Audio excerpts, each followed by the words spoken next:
Welcome from Sharing. Let's grow together by sharing and learning. Subscribe Sharing. Thanks for your support. အခုကျွန်တော်တို့ဒီ insert video နဲ့ audio ကြောင်းလေ့လာကြမယ်ဒီရှေ့ပိုင်းမှာတော့ဒီ insert option နဲ့ပတ်သက်ပြီးတော့ဒီ shape တွေထည့်တာ icon တွေထည့်တာ 3D model တွေထည့်တာ smatter တွေထည့်တာဒီ chat တွေလိုအပ်တယ်ဆိုလို့ရှိရင်ကျွန်တော်တို့ water တွေထည့်တာအထိကျွန်တော်တို့သိပြီးသွားပြီပေါ့နော် maybe တော့ဒီ picture တွေဒါတွေလည်းနားလည်နေပြီပေါ့နော် okay အဲ့တော့ဒီနေ့ပြောပြမယ့်အကြောင်းအရာကဒီ insert video and audio လို့ကျွန်တော်နာမည်ပေးထားတယ်အဲ့ထဲကမှကျွန်တော်တို့အရင်ဆုံးဒီ insert video ဆိုတဲ့အကြောင်းစလေ့လာမယ်ပေါ့နော်ဒီ insert video ထဲမှာဆိုလို့ရှိရင်ဒီ embed a video store on your PC ဆိုတာကဒီကိုယ့်ရဲ့ PowerPoint slide ထဲမှာပဲဒီ video embed လုပ်လိုက်တာပေါ့နော်တစ်ခါအတွဲထားလိုက်တယ်နောက်တစ်ခုက link to the video store on your PC ဆိုတာ PowerPoint နဲ့ပဲကျွန်တော်တို့ကဒီ video ရဲ့ location ကို link ချိန်ထားတယ်ဒါပေမဲ့အဲ့ဒီ video file က PowerPoint ထဲမှာဝင်မနေဘူးတကယ်လို့အဲ့ဒီ file ကိုတခြားတစ်ယောက်စီကို share လိုက်ပြီဆိုလို့ရှိရင် video file ကပါသွားမှာမဟုတ်ဘူးပေါ့နော်နောက်တစ်ခုကကျတော့ဒီတကယ်လို့ link video ကဘယ်လိုမျိုးဟို data တွေstore ဖြစ်ထားလဲဒီကတော့ link video နဲ့ embed video ရဲ့ကြားမှာပေါ့နော်ဒီ story ရဲ့အားသာချက်ကိုတစ်ချက်ပြန်ကြည့်ရမှာပေါ့နော်ပြီးတော့ဒီ YouTube video တွေကိုလည်းကျွန်တော်တို့ဒီ PowerPoint ထဲမှာတစ်ခါလေး link လှမ်းလုပ်ထားလို့ရတယ်ပြီးသွားရင်ကျွန်တော်ဒီ video ကို preview လုပ်တာပေါ့နော်ပြီးသွားလို့ရှိရင်ကျွန်တော်ဒီထည့်လိုက်တဲ့ video ကို play မယ်ပြီးတော့အဓိကတော့ဟို play တဲ့ခါမှာလည်းကျွန်တော်တို့ကclip နှိပ်မှ play မှာလား on မှ play မှာလားအဲ့လိုမျိုးရွေးရတဲ့ဟာလေးရှိတယ် okay အဲ့တော့ကျွန်တော်အရင်ဆုံး PowerPoint ကိုခေါ်လိုက် PowerPoint အဲ့တော့ PowerPoint slide တခုကျွန်တော် new ဆိုပြီးတော့ခေါ်လိုက်မယ်အခုက slide show mode ကိုကျွန်တော်ပိတ်လိုက်မယ်ပြီးတော့ရင်ဒီ PowerPoint slide ထဲမှာဟို layout ကိုကျွန်တော် blank လို့ပြောလိုက်မယ်ဒီ file ကိုကျွန်တော် exercise ထဲမှာ save လိုက်မယ် okay ဒီမှာ insert video and audio insert video and audio okay ဖားလေးကိုစီလိုက်ပြီအဲ့တော့အရင်ဆုံးကျွန်တော်တို့ insert တက်ထဲကိုသွားမယ်video နှိပ်လိုက်မယ် video နှိပ်ပြီးတော့ this device ဆိုတာအရင်အဲ့တော့ this device ကိုနှိပ်လိုက်တာ ਨੇ ကျွန်တော်ရဲ့ဒီ drive ထဲကိုရောက်သွားပြီပေါ့နော်ကျွန်တော်ရဲ့ဒီ location ထဲမှာရှိတဲ့အခုဒီ introduction video လေးကိုဖွင့်လိုက်မယ်ပေါ့နော် insert ကိုနှိပ်လိုက်မယ်အဲ့တော့ဒီ video လေးတစ်ခုရလာပြီပေါ့နော်ဒီထဲမှာကျွန်တော် video ကို7လောက်ထားလိုက်မယ်ပြီးသွားရင် align center align middle ဆိုပြီးတော့အလယ်ကိုပို့လိုက် okay ဒါကတော့ကျွန်တော်တို့ video တစ်ခုထည့်လိုက်တာပေါ့နော်ဒါတော့အခုလောလောဆယ် play ကြည့်နေဆိုရင်ဒီ button လေးကိုနှိပ်ပြီးတော့ play ကြည့်လို့ရတယ်အခုကျွန်တော်တို့ insert ထဲမှာခွာခြားချက်ကိုကြည့်အောင်ဒီထဲမှာ this file ကနေပြီးတော့ဒီ video ယူပြီးတော့တန်းထည့်လိုက်တယ်ပေါ့နော်အဲ့တော့ဒီ video မှာလည်း file size တစ်ခုရှိတယ်ပေါ့နော်ဒီမှာဒီဟာဝင်ကြည့်လို့ရှိရင်ဒီ video ရဲ့ file size property ကိုခဏဝင်ကြည့်မယ်နော်အဲ့တော့ဒီမှာ 73.2 MB ရှိတယ်အဲ့တော့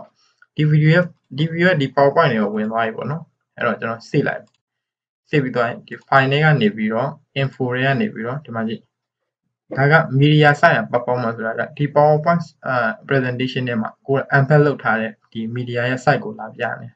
အဲ့တော့ media ဆိုတာဒီ video file တစ်ခုရဲ့ site ပေါ့နော်ဒီမှာ 73 MB ဆိုပြီးတော့တက်လာ okay အဲ့တော့ပေါ်ချချက်ကိုစကြည့်မယ်အခုကျွန်တော်တို့ဒီ file ကိုထည့်လိုက်တယ်73 MB တက်လာတယ် play လို့ရတယ်ပုံမှန်တိုင်းပဲ play ရပေါ့နော်အဲ့တော့ဒီ file ကိုကျွန်တော် delete လုပ်လိုက်မယ်delete လုပ်လိုက်မယ်ပြီးသွားရင် insert ထဲကနေပဲ video တောက်ကနေ this file ကနေနှိပ်မယ်ဒီ video ပဲယူမှာပဲဒါပေမဲ့ insert ဆိုတဲ့နေရာမှာ link to file ကိုရွေးလိုက်မယ်အဲ့တော့ file လေးကတော့ဟိုပုံမှန်တိုင်းပဲဒါထည့်သွားပြီဒါပေမဲ့ပေါ်ချချက်ကိုကြည့်အောင်အခုကျွန်တော်ဒီဟာလေးကိုအလဲပြန်ပို့လိုက်တယ်ပြီးသွားရင် save လိုက်မယ်ပေါ့နော်အခု video play ကြည့်အောင် video ကသူ့ရဲ့ပုံမှန်တိုင်းပဲ play ရပေါ့နော်အဲ့တော့ဒီ file တွေကနေပြီးတော့ info လာမယ်အဲ့တော့ media ဘာဖြစ်သွားလဲအဲ့တော့သူ့ရဲ့ဒီမှာ link တစ်ခုရှိနေတယ်ဒါကိုပဲလာပြပြီးသွားတယ်ပြည့်မလားအဲ့တော့တကယ်လို့ကျွန်တော်တို့ကဒီမှာ file size အပြင်လည်းဒီထဲမှာမရှိနေဘူးဒီမှာ size ကလည်း36ဒီမှာ kilobytes ပဲရှိတယ်ပေါ့နော်ဆိုတော့ဒီ media နဲ့တည်းပဲကျွန်တော်တို့က73 MB လောက်ပြည့်သွားပြီပေါ့နော်အဲ့တော့ဒီမှာ view link ဆိုပြီးတော့သူကဒီဘယ်နေရာကနေကျွန်တော်ရဲ့ program file PowerPoint ဆိုတဲ့ဟာတွေကနေပြီးတော့ link ကိုနှိပ်ပေးထားဒီလိုကျွန်တော်ဒီနေရာမှာ break link ကိုနှိပ်လိုက်ပြီဆိုလို့ရှိရင်ဒီဘက်မှာလာကြည့်အောင် play လို့ရသေးလား okay break link နှိပ်တာတော့မှ play လို့ရသေးတယ်ဘာလို့လဲဆိုတော့ကျွန်တော်ရဲ့ info ထဲမှာရှိနေလို့ဖြစ်တယ်ဟုတ်အခုလောလောဆယ်သူက break link ကိုနှိပ်လိုက်တဲ့အခါမှာ link ကိုဖြတ်ပြီးတော့ file ကိုဟိုဟာဖြစ်သွားတယ်ဒီသူ့ရဲ့စနတော်လိုပဲကျွန်တော်တို့ link မလုပ်တော့ဘဲနဲ့ file only ကိုပဲလာပြီးတော့ဟို channel နေခဲ့အဲ့တော့73 MB ပဲပြောင်းသွားအဲ့တော့သဘောကဒီ link ကိုဖြုတ်လိုက်တဲ့ချိန်မှာသူကကျွန်တော်ထပ်စေးလိုက်မယ်ပြီးတော့ info link ကိုဖြုတ်လိုက်တဲ့ချိန်မှာတစ်ခါတည်းဒီ PowerPoint ထဲမှာ embed ပြန်လုပ်လိုက်တယ်ပြီးတော့လို့ရှိရင်သူ့ရဲ့ file size ကလည်းတစ်ခါတည်းတိုးသွားတယ်အဲ့ဒါလေးသတိထားအောင်နော်အဲ့တော့ထားပါတော့ဒီကောင်ကတော့ကျွန်တော်တို့ထပ်ဖြတ်လိုက်မယ် insert ထဲကနေ video display ကနေဒီ file လေးကိုသွားမယ်ပြီးတော့ရင်ကျွန်တော်တို့ဒီတစ်ခါ link မယ်လုပ်မယ် link လုပ်မယ်ပြီးတော့ရင်ကျွန်တော်တို့ file ကိုစေးလိုက်file တက်ထဲကိုလာမယ် info ထဲမှာဒီမှာ 34 KB ပြန်ဖြစ်သွားပြီ view link ဆိုလို့ရှိရင်ဒီမှာ embed လုပ်ထားတဲ့ link ရှိတယ် okay အဲ့တော့အခုဘာလုပ်မလဲဆိုတော့ဒီ file လေးကိုရွှေ့ကြည့်အောင်ကျွန်တော်ကျွန်တော် file ထားတဲ့နေရာကိုခဏသွားလိုက်မယ်ဒီမှာ sharing intro ဆိုတဲ့ video လေးရှိတယ်အဲ့ဒါကိုအပြင်ကိုပို့လိုက်မယ်နော်အဲ့တော့အခုဆိုလို့ရှိရင် file ထားတဲ့နေရာပြုတ်သွားတယ်အဲ့တော့ video ထပ်ပလေးကြည့်အောင်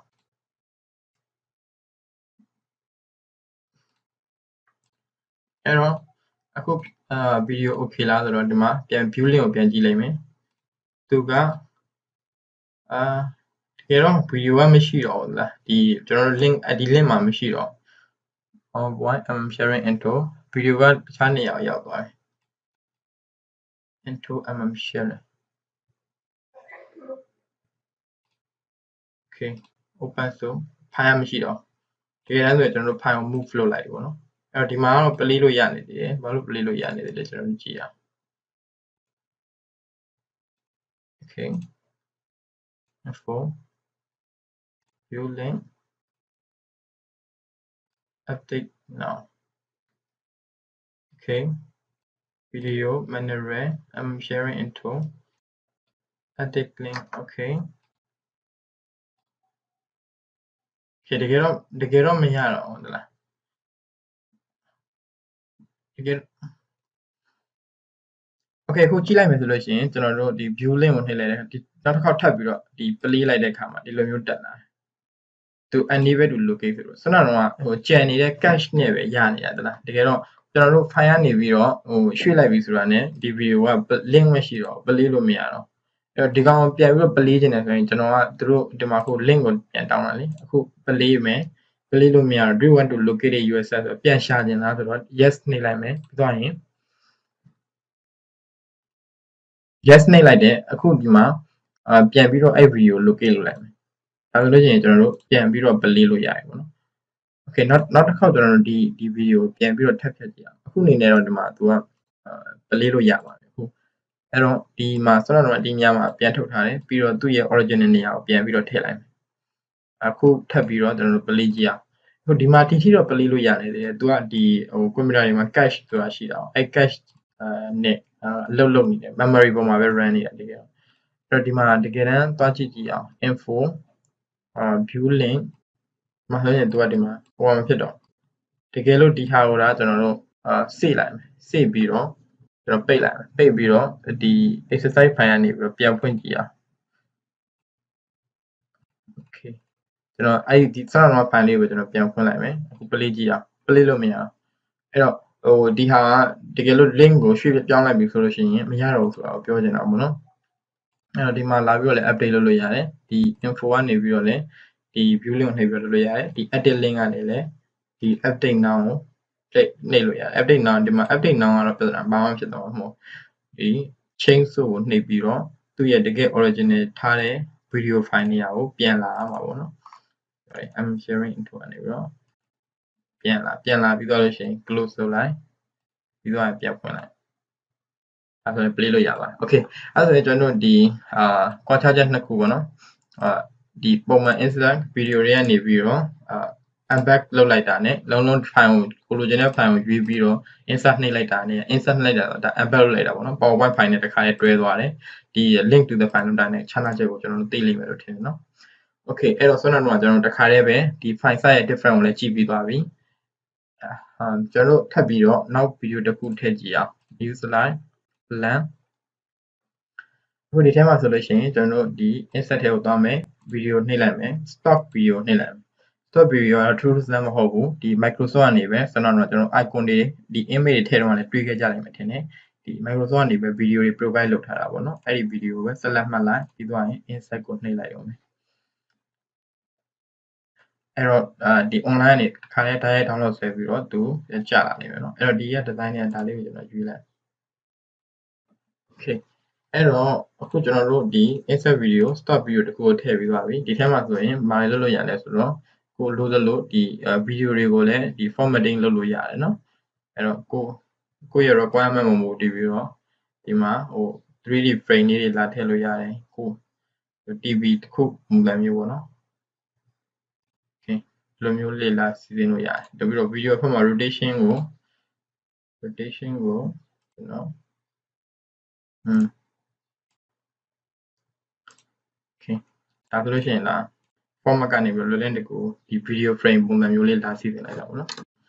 okay အဲ့တော့ဒီထဲမှာ video နဲ့ဆိုင်တဲ့ဟာတွေကတော့ဟိုပုံမှန်တိုင်းမှာအရင်ထူးထူးသိရှင်းမပြတော့ဘူး correction color correction လုပ်လို့ရတယ်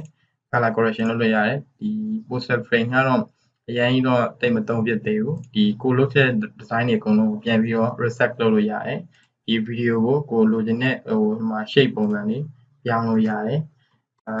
ပြီးသွားရင်ကျွန်တော်တို့ဒီ video border တွေဆိုတော့ဒီထက်ကနေပဲ ready to use preset တွေနဲ့သုံးလို့ရတယ်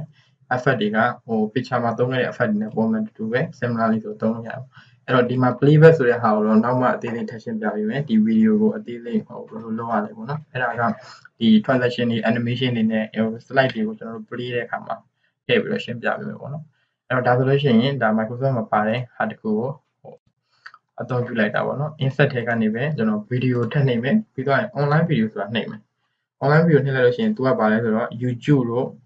slide share တို့ Vimeo တို့ stream တို့အဲ့ဒီက video တွေဆိုလို့ရှိရင် copy paste ချပြီးတော့အသုံးပြုလို့ရတယ်ပေါ့နော် link ကို copy paste ချအောင်ဒီမှာ enter the address from online ဆိုတော့ကျွန်တော် link တွေသွားရှာလိုက်မယ် okay အခုကျွန်တော်မှာဒီ YouTube ကနေပြီးတော့အခု video link တွေတခုယူလာတယ်ပေါ့နော်မှန်တယ်ပြောရင်ဒီ link ပေါ်ပေးလိုက်အခုကျွန်တော်တို့ဒီထဲမှာ YouTube ကနေပြီးတော့ video link တွေတခုယူလာတယ် right click copy video URL ပြီးသွားရင်ဒီမှာ paste ချလိုက်ပြီးသွားရင်အဲ့တော့ဒီမှာ video လေးပေါ်လာ okay ပြီးသွားရင် insert ကိုနှိပ်လိုက်မယ်okay ဒီမှာset လောက်ထားလိုက်ပြီးသွားရင် align center align middle okay ပြီးသွားရင် play ကြည့်လိုက်ဒါဆိုလို့ရှိရင်ကျွန်တော်တို့ခုဆိုရင်ကျွန်တော်တို့ဒီ YouTube video ကို link လေးလာချပြီးတော့ PowerPoint မှာ play တာပေါ့နော်အဲ့တော့ဒီ YouTube video လာချတာနဲ့ပုံမှန် YouTube video တွေလာချတာနဲ့ကွာခြားချက်ကပါလဲဆိုတော့ပုံမှန်လို့ရှိရင်တခြား video တွေမှာဒီ playback ကိုကျွန်တော်တို့ setting ကို adjust လုပ်လို့ရတယ်ပေါ့နော် YouTube ကတော့ online မှာတင်ထားတာဖြစ်တဲ့အတွက်ကျွန်တော်တို့ဒီ setting တွေကိုလာပြီးတော့ adjust လုပ်လို့မရဘူး video ပဲ play ပြလို့ရမယ်ပေါ့နော်အဲ့တော့ slide လေးတွေကိုကျွန်တော်နည်းနည်း slide show mode နဲ့ပြောင်းကြည့်အောင် beginning အခုဒါက link နဲ့ချထားတာပဲ Wi-Fi မတက်ဘူးသွားတယ်နောက်တစ်ခုအဲ့တော့အခုဆိုရင်နောက် slide တစ်ခုကိုသွားကြည့်အောင်ဒီအောက်နားလေးမှာ slide ကိုသွားတယ်ဆိုရင် video က auto လာ play လိုက်ပေါ့နော်နောက် slide တစ်ခုသွားလိုက်မယ်ဒါဆိုအခု YouTube video ပဲနှိပ်လိုက်တာနဲ့ auto လာ play ပေါ့ okay နောက်တစ်ခုသွားလိုက်မယ်ဆိုလို့ရှိရင် slide show ကပြီးသွားပြီokay အဲ့ဆိုလို့ရှိရင်ကျွန်တော် video နဲ့ပတ်သက်ပြီးတော့ဒီအခုလောက်ဆောင်သွားတဲ့အချက်တွေအကုန်လုံးရမယ်လို့ထင်တယ်နောက် slide တစ်ခုကိုသွားကြည့်ရအောင်ဒီတစ်ခေါက်ကတော့ဒီ audio ပေါ့နော် insert audio တွေကျွန်တော်တို့ဒီ system နဲ့ audio တွေထည့်မယ်ပြီးတော့လို့ရှိရင် audio record လုပ်မယ်ပြီးတော့အဲ့ record လုပ်ထားတဲ့ကိုမကြိုက်တဲ့ audio တွေကိုဖြတ်ပြမယ်ပေါ့နော်ပြီးတော့လို့ရှိရင်တော့ဒီ audio ကိုဟို play လုပ်ကြည့်မယ်ပေါ့နော် okay ကျွန်တော်တို့ပြီးခဲ့တဲ့ file လေးကိုပြန်သွားလိုက်မယ်okay ဒီ file လေးကိုပြန်သွားလိုက်မယ် insert ကနေပြီးတော့ insert ကနေထည့်လိုက်ရတယ်နော် new blank slide insert ကနေပြီးတော့ audio ထည့်ကြည့်မယ် audio on my PC ဒါကတော့ကျွန်တော်ရဲ့ဟိုဒီ file ထဲမှာထည့်ထားတဲ့ဟာပေါ့နော်ဒါလေးကိုကျွန်တော်နှစ်ချက်နှိပ်ပြီးတော့ထည့်လိုက်မယ်ဒါဆိုလို့ရှိရင်ကျွန်တော်တို့ audio လေးတစ်ခုရမယ်အခု play ကြည့်လို့ရတယ်အတန်ကြားလိုက်မယ်လို့ထင်တယ်အဲ့တော့ဒါကအခု ကျွန်တော်တို့ဒီ audio ထည့်လိုက်တာပေါ့နော်အတန်မကြားအောင်ထင်တယ် audio တန်လေးနည်းပြောင်း Subscribe MM Sharing. ဆိုလို့ရှိရင်ဒါကျွန်တော်တို့ audio အတန်လေးထည့်လိုက်တာပေါ့နော်နောက်တစ်ခုအဲ့ဒီကျွန်တော် microphone ခဏပြန်ပြောင်းလိုက်မယ်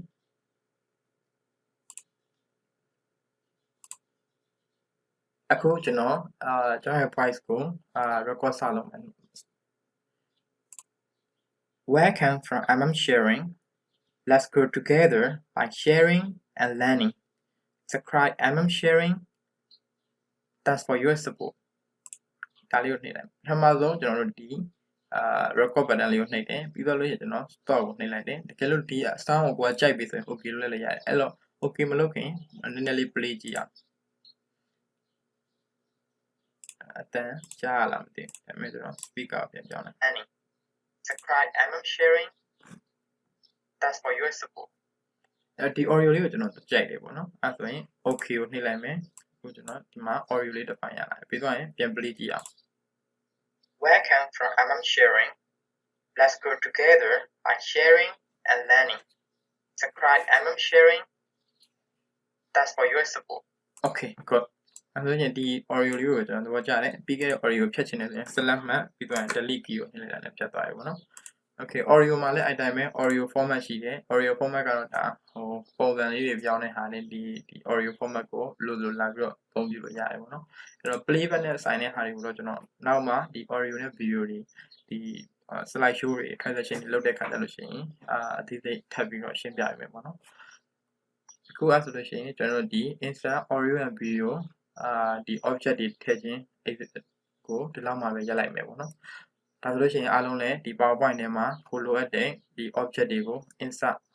ထည့်ပြီးတော့အသုံးပြုနိုင်မယ်လို့မျှော်လင့်ပါတယ်အားလုံးကျေးဇူးတင်ပါတယ်